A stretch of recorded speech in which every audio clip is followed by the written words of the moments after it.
Welcome back to Small Caps, ladies and gentlemen. My name once again, Kerry Stevenson, and I've brought Truth Bomb Tony back. It's our fortnightly catch-up on all things small caps, what's going on in the markets, and where the opportunities lie. Because at the end of the day, that's what we're looking for. We're looking to protect, but also to grow our wealth in these challenging times. But in challenging times come opportunities. So, Tony, good to see you. Let's get stuck into it today. There's lots to talk about, lots of what you see as opportunities in the current market. Oh, absolutely. And I liken some of these buying opportunities like to buying beachside property in Sydney in about 1992, 1993.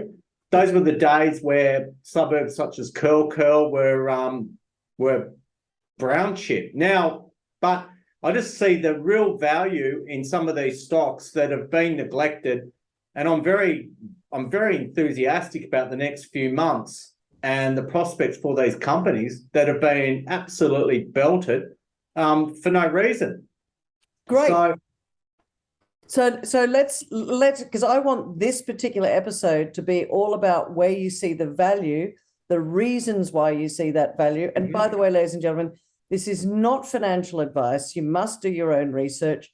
And if you want to get in touch with Tony directly, send him an email to tony@altocapital.com.au and he will answer any of your questions. Hope that's okay, Tony. But at the end of the day, you must do your own research, because don't put a dime of your hard-earned cash into this market unless you know that it is risky, but there is also opportunity. Sorry to interrupt you, Tony. Just the disclaimer there to make sure that people are aware of the opportunities, but also the risks. Oh, for sure. I mean, look, I've been advising small cap stocks for 24 years. I've got a mental database of at least 1,000 people. I know the moods. I get their emotions as well, but I don't act on them. And someone said something funny today, one of my companies, he said that people want to buy high and sell higher. And that's not how it works. But over my time, every single company that's been good enough has always delivered. And at the moment, this year, honestly, scoreboard-wise, has probably been one of my worst in a long time. But that's not my fault. I think my research has been done properly. The company's fundamentals have only strengthened. And it's like, imagine you're in the lolly aisle and this 3-year-old kid won't get a Kinder Surprise, and he's on the ground chucking a tanty, and someone comes over and slaps me in the face. I cannot control other people's behaviour. I'm in charge of the research. I can look at a small cap company in one page, value it, but I'm one of the rare few that looks 2 to 3 years ahead and can see all this value, where I'm dealing with people that are shaken out of stocks because the Dow drops 1,000 points, or there's it looks bad on the charts. So I just plow through. I accept the noise. Largely, I ignore it, because every small cap stock, imagine it being a lifestyle village, right? There's 500-600 people that live in this lifestyle village, and some of them are just grumpy, unstable, will panic, and they do exactly what they shouldn't be doing. And I've got to cop that. And then suddenly my clients start to get negative about the company because someone else is negative, and it's a negative loop. But in saying that, these are some of the best buying opportunities I've seen. And again, I liken it to buying brown chip Sydney suburbs in 92, 93, because the upside, I believe, is multiples. And all these companies have to do is their frigging job. Yeah. And what I'm trying to reiterate is that managing a portfolio of 20 stocks might seem exhausting. But remember that each of those companies really only has one job. It's a bit like Truss. And her job wasn't to stuff up the British economy, but she succeeded. But what I'm saying is, let the companies do their job. And again, it's like the campfire. Imagine the fire's the company. Everyone's happy. They're singing acoustic songs. They're holding hands. And then suddenly the mood of the punters changes and they're throwing everything into the fire and it's a riot. So what really tires me out is when someone sells the stock down 10% on no volume, and then I have to defend the fundamentals for the 50th time. And that tires me out. So look, negative, if a stock's below what you paid for it, your degree of angst is relative to that. And that's probably the hardest part of my job. But you know, if you're going to get 5 to 10 times your money, you have to sometimes lose half of it. Very good point. And just on that point as well, talking to Rick Rule recently, and in fact, many times, he talks about the time that he got into Paladin and he bought in at 10 cents. It went down to 1 cent. So he backed up the truck and bought more. And I think eventually it was, multiple, I think it was $8, $10. That's something ridiculous. But he said a lot of the weak hands didn't see the value. And I think that's what we want to talk about tonight. Nothing fundamentally changed except perception and the psychology of other investors. And that's when Rick Rule said there's two things. If nothing has fundamentally changed about the reason you got into the stock in the first place, then why would you suddenly exit? Number one. And number two, he says, people they don't have enough patience these days. They want a quick, fast return, and they don't have the patience to sit and say, you know what, bottom draw it for a while, because the fundamentals haven't changed. And I guess that's what you're saying as well. Well, I've got a Paladin story. Paladin got down to 0.8% and was about to go out the back door. And my client, who was a fund manager operating out of Hawaii, actually rescued Paladin from going under. And he ended up with a crap load of stock at around 1.1, 1.2 cents, saved them. I think John Borshoff was appreciative of this certain person. And Paladin actually peaked at about $10.82. So that would have been hard for Rick to hang on like that. And I was around Paladin around those times. And the uranium bubble, 2005, 2006, was almost as insane as the tech bubble. So that was just off the charts madness. But I'm happy to say that I'm back on the uranium bandwagon. Same. And there was a stock that listed yesterday that flopped on the IPO. Basin Energy. Yes. Code is BSN. This is one of my favorite words. I love saying Saskatchewan. Yeah, isn't that a great I love it. I love it. Yeah. It's better than saying an Asian dish. But I love saying that word, and I'll say it again, Saskatchewan. Saskatchewan. So this is Alligator Energy Management. The stock is trading at 18 cents. They're in that prolific basin in Canada around decent uranium mines, and it's got a reasonable structure. So I'm thinking if you're looking at uranium, you can buy the Paladins, you can buy the other ones for sheer money flow, but there's not many juniors that have that real exploration upside. So look, I would suggest that viewers should research that stock. And I should disclose that my clients have been just looking at it and picking off the odd share, but it was a disappointing IPO from listing at 20 and today it closed at 18. But I will say that there's a lot of speculators out there who only take up these IPOs to get a stag profit. That means put your 20 grand in at 20 cents, hope to sell out at 25. That didn't happen, so out they go.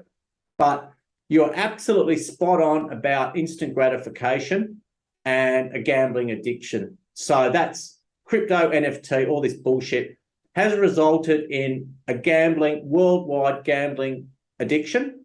Yep. And a lot of people can't wait for their 2-minute noodles to take 5 minutes to cook. So you've got to have the right patience. And Warren Buffett famously said, if you can't manage, before you can manage money, you need to manage your emotions. And that's entirely true, because this year we've only had a handful of multi-baggers this year. Normally I get 5 to 10, but clients, if they can't cope with this what we're going through now, I don't think they're going to make it. And you have to put up with other people selling your stocks that don't have a vision. You've got to remember that we're in extremely volatile times with the way the world is. The world is looking, it looks quite nasty, but we've got to stick to the positive theme.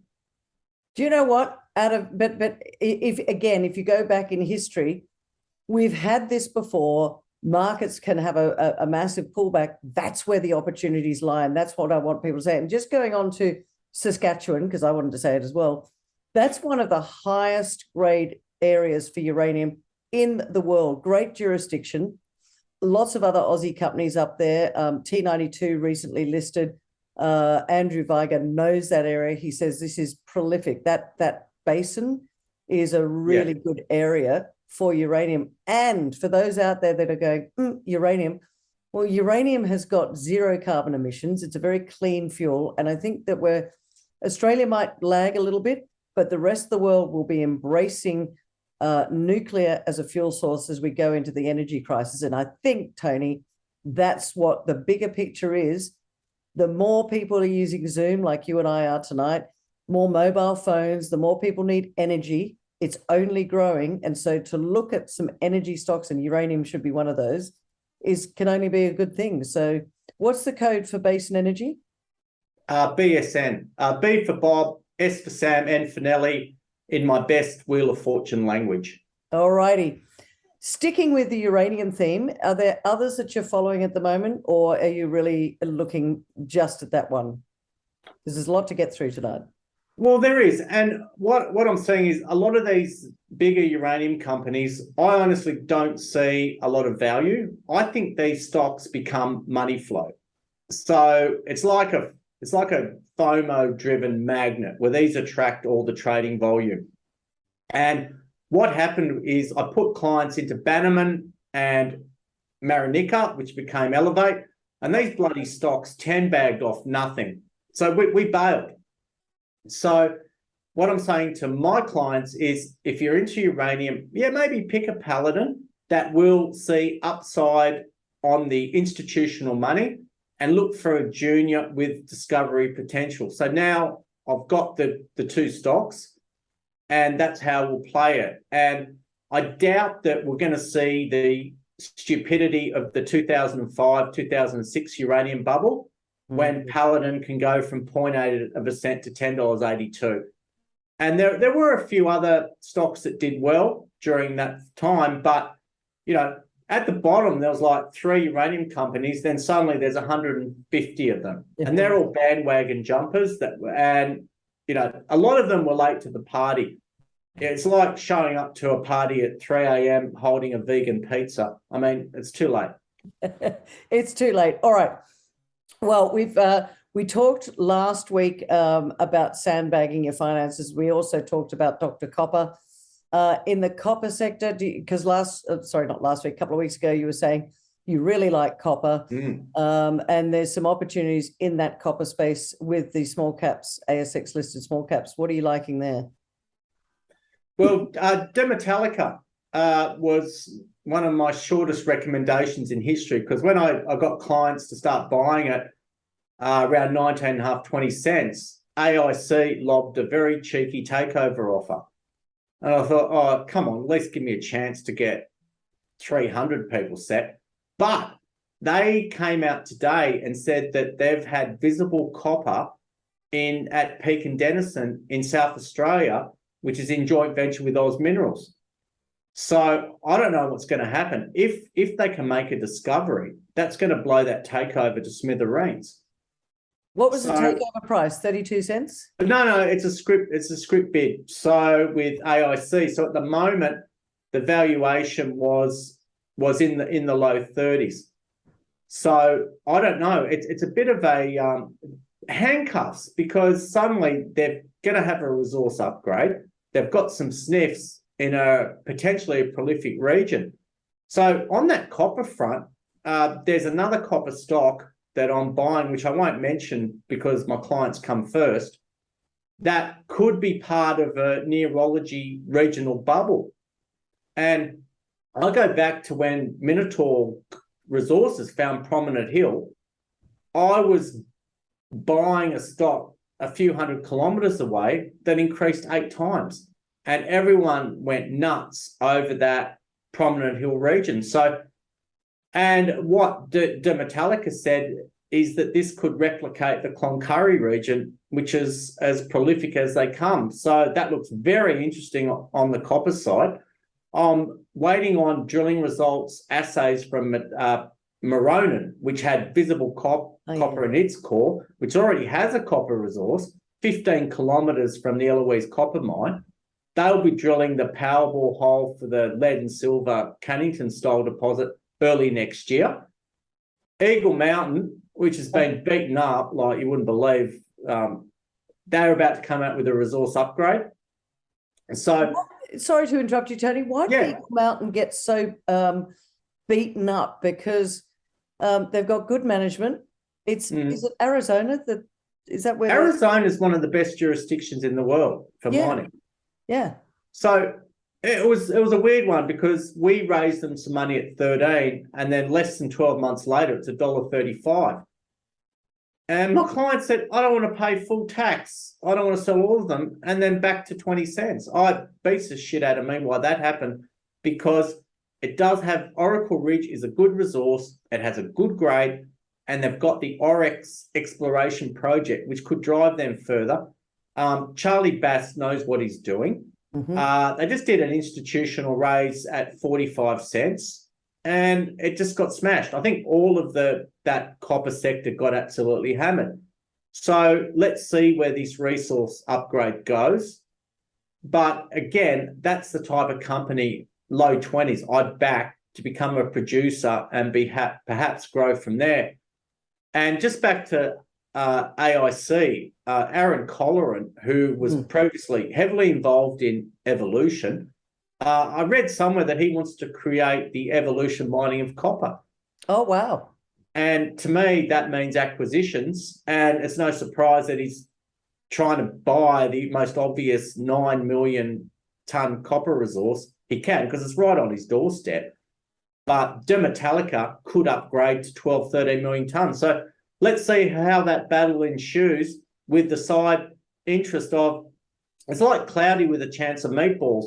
You know, you've got a resource upgrade coming in copper with a chance of a big hit out in Woodport. So bring it on. Bring it on. I'm loving this. It's, you know, this is the best game in town, Kerry. Well, it's the best game in town so long as you have somebody like Tony that can help you muddle through the maze of so many stocks that are out there. Well, the issue is, I'll be straight, cult stocks and bandwagon stocks are one way to make a hell of a lot of money. I've been there, but the problem with those stocks is trying to get out of the frigging cult. So sometimes you need to you need to become less emotional about stock. So I've got clients that'll make 4 or 5 times on a stock, and then I'll find another one for them, and it's called jumping out of a Ferrari into a Fiat 500. And that's it. But the good thing about cult stocks is if you buy low and know how to sell high, you'll do exceptionally well. But a lot of these stocks are capped at 3, 5, 1 billion, 2 billion, and they're not worth that. But you need to be able to sell a stock. And I think, you know, you need to be able to break up with a company because they don't know you, they don't know you. So how I operate is get the 4 to 5 bagger, trim some, look for the next one. But mentally, it's hard to jump out of a stock that's tearing away and buy something that's not. But anyway, we've been lucky. We had Far East Gold's gone absolute gangbusters for us. So that peaked at about 76. There's still risk. Yep, sure, that could keep going, but let's just trim a little bit, which I did personally, I'll disclose. And then we buy something that I believe still has 4 to 5 times potential. So that's how I do it. And that's how I've been doing it for a long time. All right. In terms of gold, you know, I'm known as that gold lady. I couldn't resist myself for going and looking at that. Gold's bounced back a little bit over the last couple of days. Now, could it get a little bit softer over time? Yes, it could. But guess what, ladies and gentlemen, most of the time, gold is quoted in US dollars.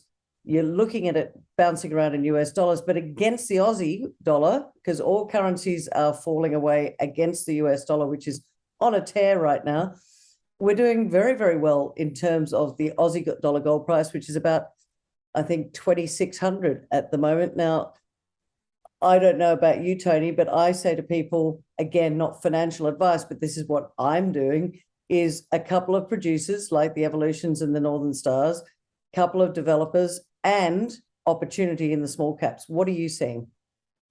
Yeah, actually, I just looked at this Aussie gold price. It's 2,644. There you go. I was pretty close. So yeah, I should disclose that if I buy a stock and it triples and change, I will lighten a few. So I will sell a very small percentage of what I have. And I still think that some of these stocks are still going to triple and then some. So that's, to me, is risk management. And I'm not afraid to be honest about that. So the gold producers, I think, have massively underperformed. It's good to see Northern Star recover a bit. Ramelius, Evolution, Regis have been dogs. Yep. Somewhat, just with the share prices. They haven't had the best production numbers. So what I believe is, if you're going to look at a producer, even though Pogo's had some issues, I still think you'd go for something like Northern Star. I'm well over ever touching Newcrest, but again, that's where the institutional money goes. I thought Pac Gold's result today was exceptional. Exceptional. I don't know what the hell people want. They had lots of visible gold in that hole, 14.9 meters at 10 grams per ton. That's exceptional in a step-out hole. It's much better than announcing 1 meter at 80, which anyone can come up with 1 meter at a high grade. But what Tony Schreck at Pac Gold is doing is ballsy drilling. He's got the courage not to infill drill and keep himself in a job. He's stepping out 80 meters at a go. And the good thing about Pac Gold's numbers is the continuity, Kerry. So absolutely. And it's it's potentially a huge project. And for those that don't know, this is the Alice River Gold Project, which is up in Queensland. And Tony Schreck, that is his managing director, is actually saying he thinks that this is a huge project. It's like going over to Western Australia, where the super pit now is, when they were all just individual little pits before it was all put together in a way. Yeah, and I don't know, stock got sold off today. I don't know what the hell people want. I must disclose a personal position. I should also disclose that we were assisting in the 25-cent IPO. And I also must disclose that my clients have bought a shitload and may take profits as they see fit. But Tony Schreck, I believe, is one of the best in the gold industry. That's, people can argue about that, but so far, so good. And when you're chasing a large resource, you are going to have, at times, disappointing drill results. Yeah. And it's happened to De Grey. De Grey has had massive pullbacks along its path. Mm-hmm. So I just think, there's probably a little bit too much anxiety with people at the moment that want short-term gratification and are expecting 50 meters at 10 grams per ton every hole. It's not going to happen. No. And look, if you're a little bit worried about, the pullbacks and a bit of volatility in the market, like always, dip in a little bit every now and again, and if, as Tony said, don't let emotion get in the way. If you like the story and you think it's good and you think it might pull back a little bit, well, then put a little bit in today and then a little bit in a week's time or a month's time. Don't necessarily have to go all in all at once. Well, you can't get a little bit pregnant. So what I say, you're either in or you're out. There's 3.6% interest in a bank. If that suits your personality, do it. I've got nothing against that. You'll probably have a safer, less stressful lifestyle than me because I'm a speculator. But it's your choice. Absolutely. If you put $50,000 into spec stocks, at some point it could be worth 20 on paper. Yeah. But if the fundamentals stack up, you just have to ride it out or buy more. And a lot of trading books will say, don't ever average down. I think that's an absolute load of crap, because if you're on the right fundamentals, you do what Rick Rule says and you buy more. Lots of trading books will say only buy stocks going up. Yeah, well, if the Dow drops 1,000, good luck with that. And if they're overpriced, then they're never going to get back to what you paid for them. So I just think markets generally are a collective of investors with no friggin' idea what they're doing. But you have to profit from others' nerves, others' greed, others' stupidity. And that's what I've learned, is that the research part of stock selection isn't that hard. It's all about your emotions and character traits, because often it's a case of right stock, wrong person. Very good advice. Tony, we don't have a lot of time left. We've talked a lot on the commodity side, on the metal side, if you like. I know that you follow biotech, and I know biotech has been smashed like a pumpkin at Halloween. What's your view on biotechs, and is there anything that you're following at the moment? Oh, look, this is like buying a property in North Curl in 1992. Again, you could have bought, fresh. It's buying near Freshwater Beach for bugger all. Look, the biotechs generally that I follow have done nothing wrong. They're all run by experienced operators on known fundamentals. I've made this perfectly clear in articles such as Motley Fool, that my favorite biotech, on what I can see in front of me based on revenue potential, is proteomics. Code is PIQ. So they have a predictive test for diabetic kidney disease that works. There's a letter of intent with Sonic Healthcare in the US, and this test for those in the high risk range could be 3 times a year. So if that all goes ahead, they're going to get royalties from that. They've got a test for endometriosis at 78%. They've got a test for esophageal cancer, which came in initially at 90, plus they've got a lab. So these biotechs on limited revenue can trade at stupid valuations. My other biotech, Narada, has had delays on the cholesterol trial. That's seen its share price down from 21 earlier this year down to 12. They've done nothing wrong apart from try and manufacture the pill in Shanghai. So delay, got heaps of cash, got great management. Actually, the good thing is my daughter turns 21 next month, and I said, what would you like, cash or shares? And she said, Dad, I'll take half. So she's getting half her 21st present in Narada shares. Why? Because I paid too much for them to start with. But they've done nothing wrong. What can I do? I can't control idiots selling at 12 cents. Yeah. All I can do is the research is right. It's so far, it shows every sign that it is a chance of working. But if you can't put out news of a rare earths acquisition or lithium on the moon, you can't stimulate shareholder interest. But it will come, because build it and they will come, and these companies are building. But as always, we're running out of time, Tony. So wrap it all up for us and give us some final thoughts from you from this fortnight's update. Small cap stocks are unloved. They're not covered by mainstream analysts. It's a chance for mums and dad investors to be nimble based on the risk reward to make a shitload of money to pay your energy bills. There you go. You heard it from Truth Bomb Tony. That's the way you can pay your energy bills. That, or put some solar panels on your roof. Anyway, Tony, thanks for joining us on Small Caps. We'll see you again in a fortnight. Lots of information there, ladies and gentlemen. As I said right at the start, though, please do your own research. If you want Tony to cover the stocks and give you the advice, make sure you reach out to him. If not, again, I reiterate, do your own research. These markets are a bit crazy at the moment, but at the end of the day, there is value to be seen in the small cap sector. For now, Tony Locantro from Alto Capital. Great to see you on Small Caps. See you in a fortnight.